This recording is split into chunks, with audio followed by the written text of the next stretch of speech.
Welcome to the mid-season review. It's the Brisbane Lions Fancast special edition show for the bye week, Mike, and it didn't end on that much of a positive note on Friday night. No, it didn't. It was a poor finish to the first half of the season, I think.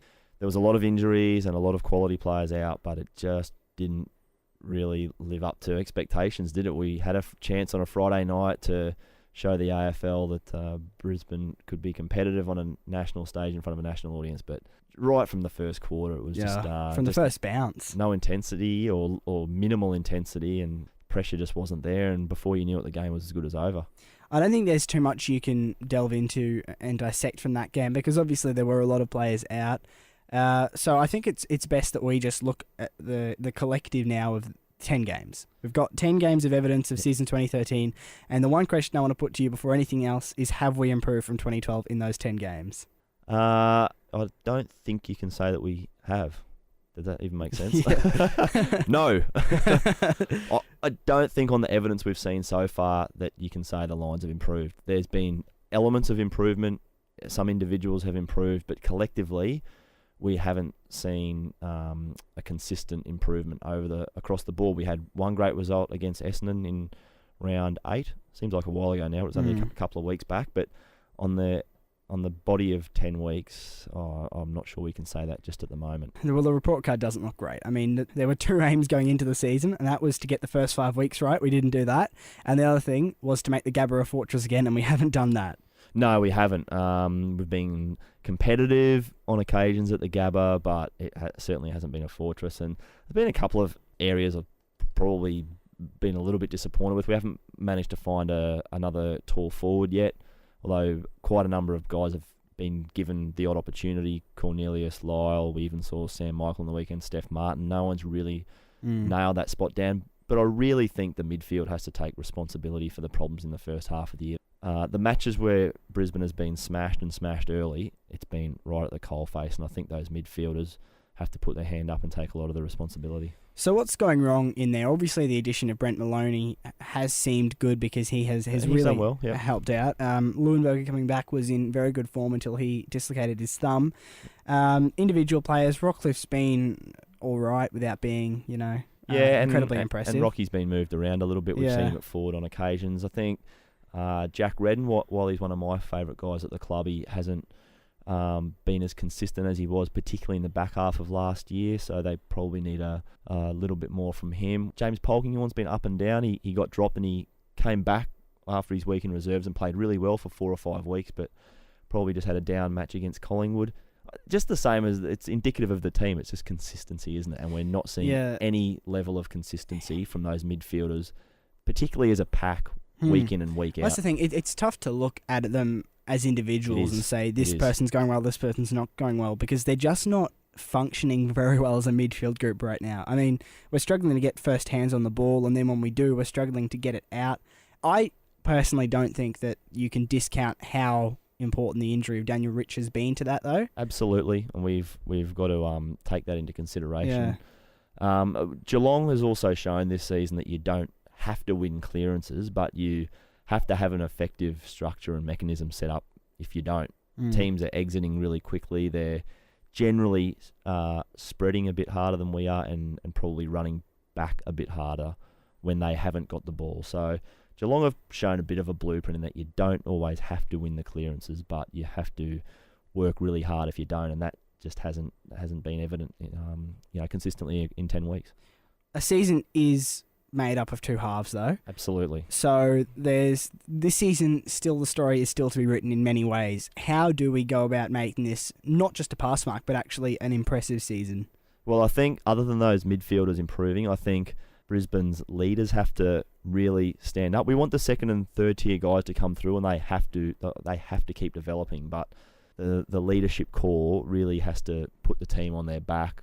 I remember back about 8 or 9 weeks now when we were chatting after the Western Bulldogs game, I made the claim that this team that we're seeing at the moment is better than what they're showing. This is not a team that's that much worse than the Western Bulldogs. The talent is there. And so people who are saying this group's not talented, this is meant to happen, I don't buy that argument at all, because I think we've seen proof against West Coast, against Adelaide last year in the NAB Cup. It is only pre-season, but it still counts for something. Against Essendon. Yeah, and against Essendon. That this team is actually capable of much more than they're showing. And so I'm wondering what it will take for it to all click. Well, we had Simon Black on the show last week, and you asked him about the talent of the group, and Blackie said that it probably isn't the most talented group in the AFL, but there's plenty to work with there, and a lot of it just comes back to work rate and effort and working together. And I mean, if you've got a 318 game player saying that, you've got to listen, don't you? And you really respect what Blackie says. I mean, and that's what it comes down to. You've got to work hard and work together, and that can overcome that little 2 or 3% deficiency in talent you might have. Well, you don't have to be the most talented group to win the competition, to be honest, and this is an opinion that many might not share, but I don't think our hat-trick premiership side was the most talented in the competition. I would have said that probably... Tough, weren't they? Yeah, they were just tough. I think Port Adelaide and Collingwood were probably more skillful than them at many times throughout those few years, but they were just such a tough side, and the pressure they applied just basically left the opposition's, bullied into submission. Yeah, and we just have to look at the AFL at the moment, the premiers last year. They are very talented and probably undersold in some instances, but generally I don't think you'd say they are the most talented team. Hawthorn is a team that everyone rates as being possibly the most skillful. West Coast, a lot of exciting, skillful players, but Sydney got the job done. They work for each other. They work hard in both directions, all parts of their ground, backs, forwards and midfield. And there's the blueprint's there, isn't it? So that's just what it takes, and I think that's what this group needs to do, because I think this group is capable of greatness, to be honest. As you touched on, we've seen enough pieces of it to know that there's some capability there. Yeah, definitely. And that probably wraps up our mid-season review, at least part one of it, because we're about to be joined by Gary O'Donnell, who is the development coach at the Lions and also one of the senior assistants. And we'll chat to him about where he thinks the list is at. That's next on the Fancast. The best way to keep track of everything Lions is to head to lions.com.au. It's the first place to find the latest Lions news and videos, get the lowdown on upcoming games, results and player stats.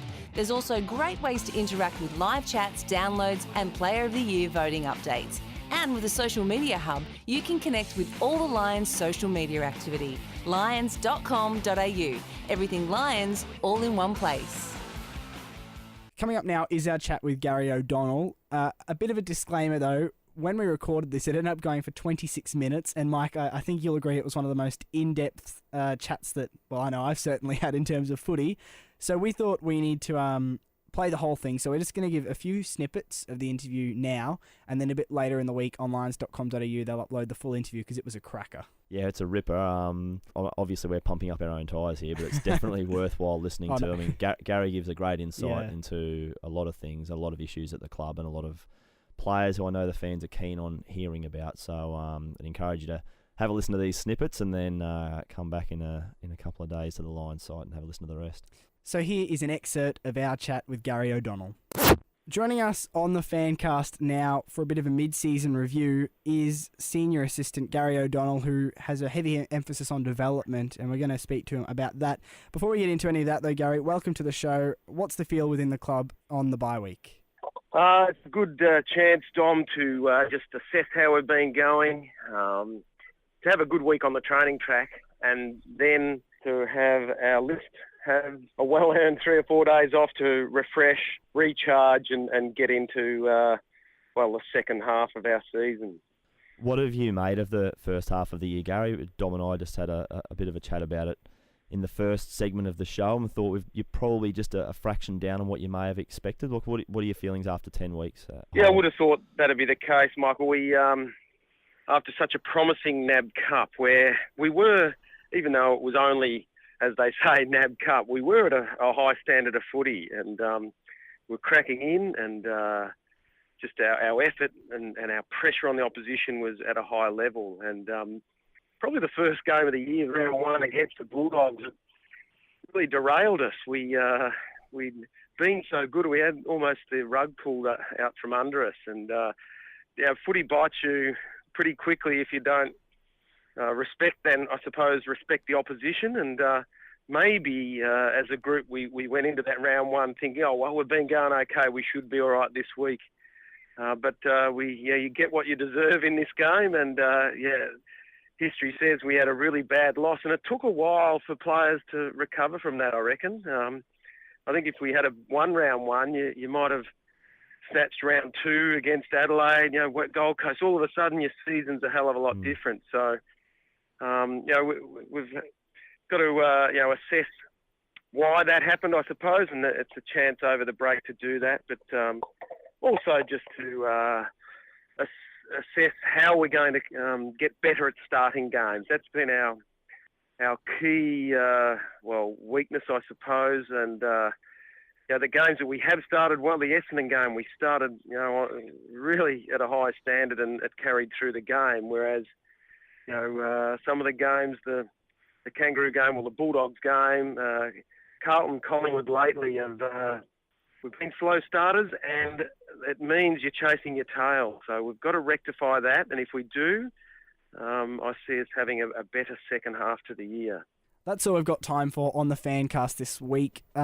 Stay tuned to the Lions social media pages and the website lions.com.au over the next day or two for the exclusive in-depth chat with Gary O'Donnell.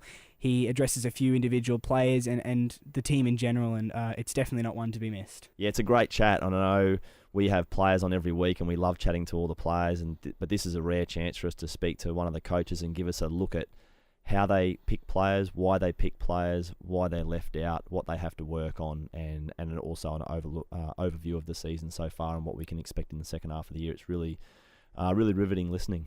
So until then, that's the Fancast. See ya. See ya.